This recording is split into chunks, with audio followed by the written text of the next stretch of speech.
All right. So, welcome back to the podcast. Today, I'm trying a new concept. I'm actually going to talk to you on a solo podcast episode, which will also be on the YouTube channel, which you will find under Chris Little. We're going to do a solo podcast while I am doing a bit of commute. So, the camera is mounted on the dash, nice and safe and secure. I'm all mic'd up, and we're going to figure out how well this works. Might be a hit, might be a great way for me to multitask, and it might be a bust.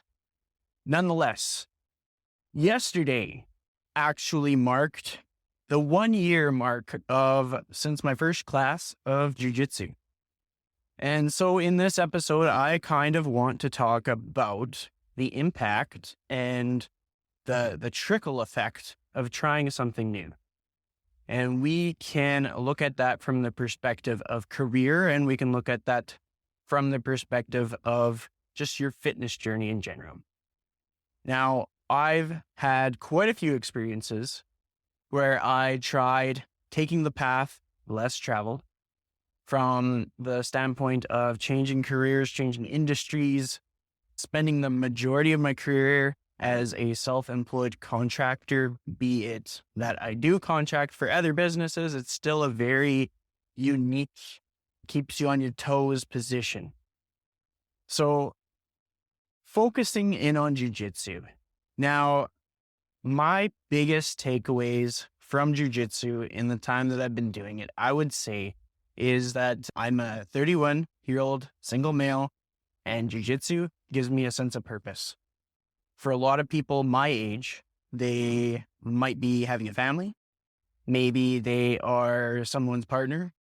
And if you are single during this time, it can be tough. You can feel very distanced from a sense of purpose. So I know that I have a place that I can show up, that there is no ceiling. You're always going to have training partners waiting for you.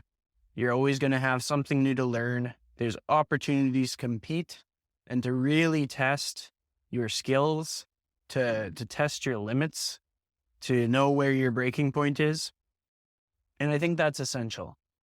The other thing is just like that feeling of connection. Like if you are lacking connection in your day to day, it can be very noticeable. I think the pandemic revealed that in a lot of us. So having a thing that you enjoy, that you're willing to come back to, that gives you something beyond just fitness, it goes bigger than just the modality in general, because I've tried a lot of different fitness modalities. I've spoken on this a few times about how I have spent many years doing spin classes, spent a year instructing spin classes. I've done CrossFit. I've done all the different boutique style fitnesses at least once. And I tend to gravitate towards jiu-jitsu because it's the one thing that I've tried that absolutely shuts everything off. So when I am stressed about life things, or I'm overthinking stuff, or I'm just feeling overwhelmed, you go to jiu-jitsu, you maybe have some nerves in the first few minutes, but once you're learning a skill, you kind of just can't think of anything else. And then once you're rolling, you will get murdered if you think of something else. Now, when I say this, I don't want to intimidate anybody from trying their first class. Nobody's actually going to murder you. You're just going to have to be humbled. You're going to get to a point where you tap. Maybe you don't even tap and they just ease off because they just know that their next move would make you tap. And that's going to happen. And the only way to get better is to keep showing up. So I want us to have a lesson that we take away from this episode.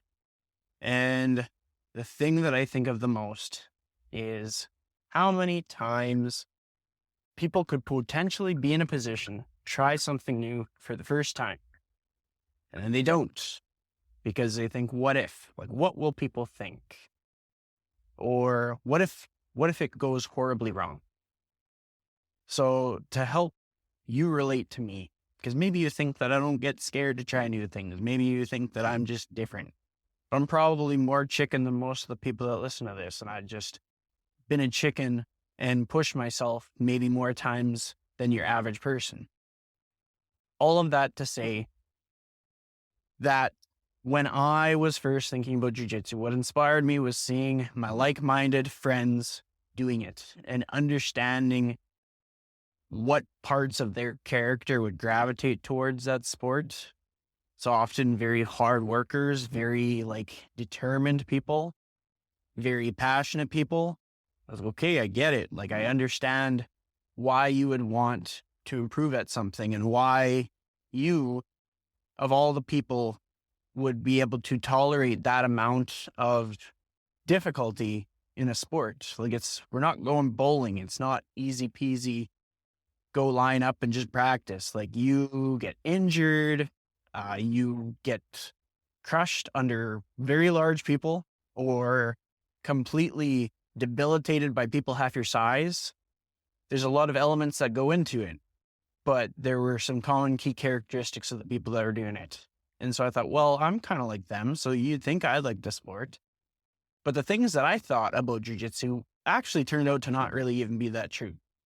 I thought, you're sweaty, other person's sweaty. I figured the amount of sweat that's being exchanged between people would just be impossible to tolerate. But then you get in there and it's it doesn't really matter. It's all the same. You shower after, you're good to go. Every so often, you might have your mouth open and somebody's dripping sweat. You just got to move or shut your mouth or something. That is the only thing that has come up where I'm like, oh God, this is kind of gross. But to be quite honest and truthful, I probably sweat more than 90% of the people in the building. So it's mostly a them problem.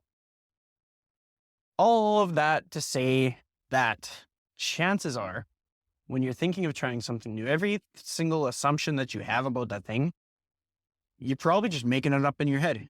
You might actually think the exact opposite of what you previously thought. There's still some things that could hold true, but there's probably a lot of things that you're totally wrong about, which is part of the reason for the rebranding of the podcast, because I wanted to help people to diversify their thought processes.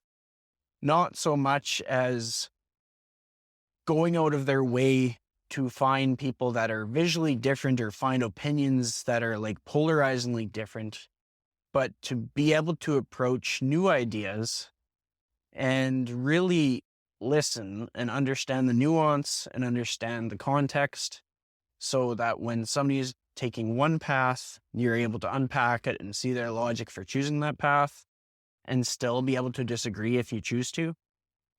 And then when another person's taking a different path that maybe you agree with, being able to unpack it nonetheless and maybe understand what parts you don't align with.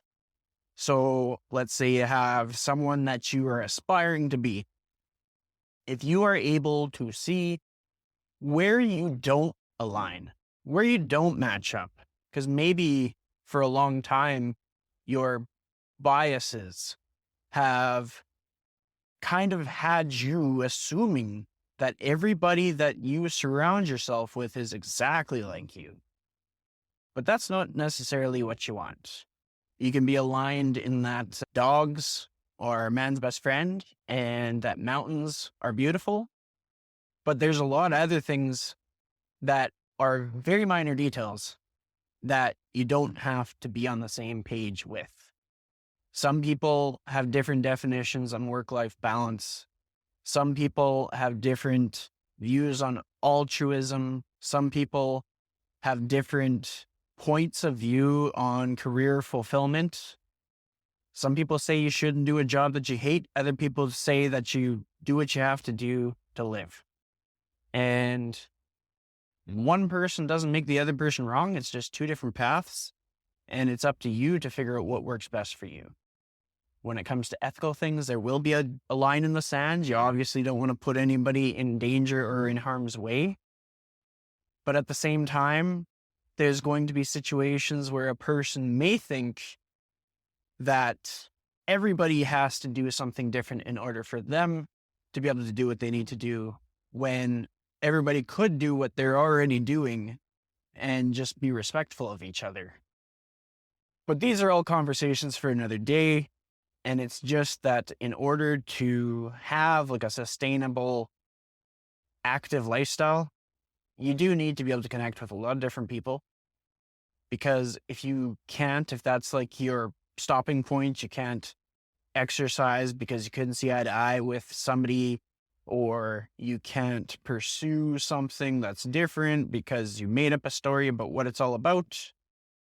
I feel like a lot of people might look at jujitsu and they're like, oh, well, that's just like what those people do. And then they're not even going to try it, even though it could be totally right for them. And maybe there is a studio that exists, or a school that exists, or a professor that exists that they'd really click with. And so if you don't try, you won't know. Maybe you like the sport and you just need to find the right teammates, the right professor, the right environment, the right neighborhood. Maybe you like the environment that somebody else is promoting, and you just never thought to ask if there was one in your area.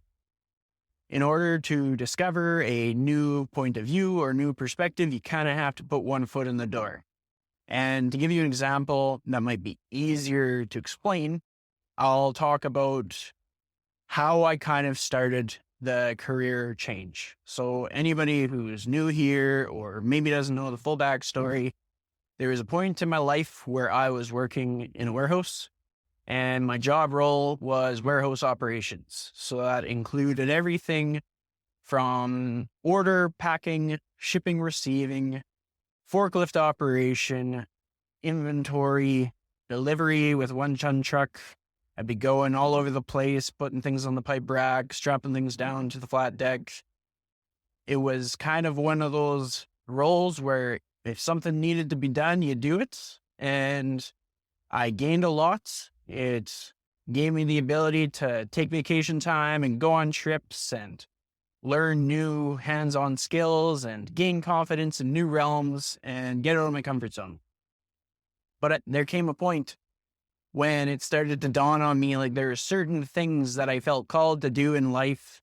A lot of it was helping people. A lot of it was just being like connecting with people, talking to people, being part of someone else's story. And it's where you're working just labor and you could go the whole day without seeing another person. I mean, you'd see some people, but maybe it's just your 3 coworkers. That wasn't quite doing it for me. And so slowly I evolved, my career evolved. And the way that I did that was I found people who are already doing it. My first inspiration was a friend, Jordan Jeske. He had been on a podcast. So I listened to that one and I heard about how he had left his carpentry job behind and went in to be a trainer. And I liked that storyline because I needed to hear that somebody left something behind that was secure, that was a sure thing, and they changed. But what happened is my career path and his were not the same. They're not carbon copies of one another, but one sparked my interest for me to dive in a bit deeper and see what was possible. And to expand on what was possible, I had to learn from all kinds of people who took that career path, and I had to start connecting with more people, and I had to start going to places and things for the first time. My first foray into the greater fitness space, aside from just showing up to city gyms and going to those mud races, was actually I started leaning in super hardcore into spin classes. And when I did that, that was all solo. And I had a lot of like basically assumptions of what it was like going there. And then I made a lot of really great connections. So to summarize what will be a short and sweet solo episode, what I would say is look at ways that you can see the perspective of somebody else. Try something new because you don't know what could happen, how the transformation could unfold after a year of doing that new thing. You might have regrets and you might not. When I reflect back on a lot of the new things that I've done, I don't think I can recount any regrets. I can certainly list off lots of life lessons and character building moments, but I think they've made me a better human professionally and personally. They've helped forge a path for me to get closer to my goals, and they've made my quality of life better. Even if you have tough life lessons, even if you face adversity, even if you get injured, as I talk about jujitsu, don't get it twisted. I have had lots of injuries. My thumb, I couldn't do things with my thumb for a little bit. My ribs feel funny in the sense that like I injured my ribs and sometimes they feel a little bit out of place, but I think that's kind of common ground. It's very much cartilage related. And it's just like the way that I look at this stuff is life is meant to be lived. Like you should have some bumps and bruises along the way, because if you didn't, what would be the point? Like we might as well just all be in a simulation with all of the influx of technology and AI and social media and all this stuff that is pretty fake. I feel like it is important to do things that make you more resilient, that help you really understand what your limit is, and that give you some kind of incentive or inspiration to get better. Because with my time in jiu-jitsu, it also spurred on the drive to get stronger. Because as far as injury management goes, it does not hurt to be strong and do jiu-jitsu. Being strong won't necessarily help with your jiu-jitsu, but it'll make you a lot tougher to submit, therefore prolonging the amount of time between injuries. Because if most of the people are perhaps the same strength or slightly lesser strength, there's only so much that they can do with technique. It could just be a standstill, and that's a lot better than getting submitted over and over and over and over again as you're trying to learn the technique. So if you have tuned in, whether you are on YouTube or on the podcast, I would love it if you reached out, let me know that you tuned in. Give me a subscribe on YouTube, subscribe on whichever audio platform that you listen to. It'd be great to connect with you, put a face to a name, and thank you for your support of the show. We'll catch you next time.